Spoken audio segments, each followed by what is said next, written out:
Taste the Daily.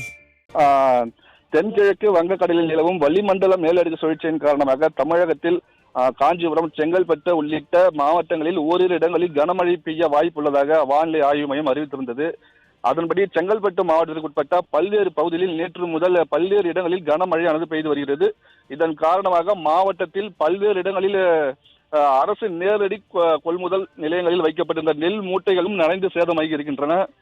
குறிப்பாக செங்கல்பட்டு மாவட்டம் படாளம் அருகே அரசு நேரடி நெல் கொள்முதல் நிலையம் செய்யப்பட்டு வருகிறது. இதில் படாளம், புலிப்புற கோயில், பூதூர், அத்திமனம், புக்கத்துறை, மாமண்டூர் உள்ளிட்ட 10க்கும் மேற்பட்ட பகுதிகளில் இருந்து சுமார் 200க்கும் மேற்பட்ட விவசாயிகள் தங்கள் நெல் மணிகளை படாளம் அருகே இயங்கி வரும் அரசு நேரடி நெல் கொள்முதல் நிலையத்தில் விற்பனை செய்வது வழக்கம்.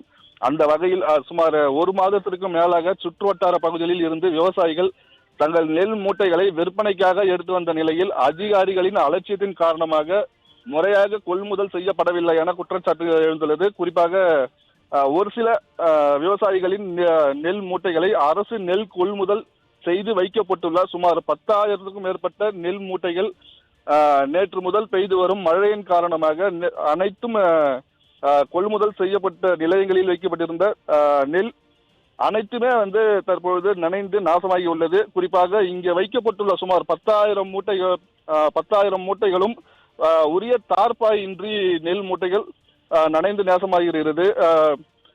அரசு உடனடியாக மழையில் நனைந்துள்ள நெல் மூட்டைகளை உடனடியாக அரவிக்கு எடுத்து சென்றால் மட்டுமே அவை அனைத்துமே காப்பாற்ற முடியும் கூடிய சூழ்நிலை உள்ளது. ஓரிரு தினங்களில் அவை முளைத்து வீணாகும் நிலையும் உள்ளது. குறிப்பாக அரசு அதிகாரிகள் அலட்சியத்தின் காரணமாகவே இது போன்ற அவலங்கள் தொடர்ந்து அரங்கேறி வருகிறது. விவசாயிகளிடம் இருந்து கொள்முதல் செய்யப்பட்ட நெல் மூட்டைகளை உடனடியாக சேமிப்பு கிடங்குக்கு ஏற்றுச் செல்ல வேண்டும் என விவசாயிகளின் கோரிக்கையும் உள்ளது. இது போன்ற மெத்தன போக்கில் செயல்படும் அரசு அதிகாரிகள் மீது மாவட்ட நிர்வாகமோ அல்லது தமிழக அரசோ உரிய நடவடிக்கை எடுக்க வேண்டும் என்பதே அனைத்து விவசாயிகளின் கோரிக்கையாக இருக்கின்றது. சுரேஷ்.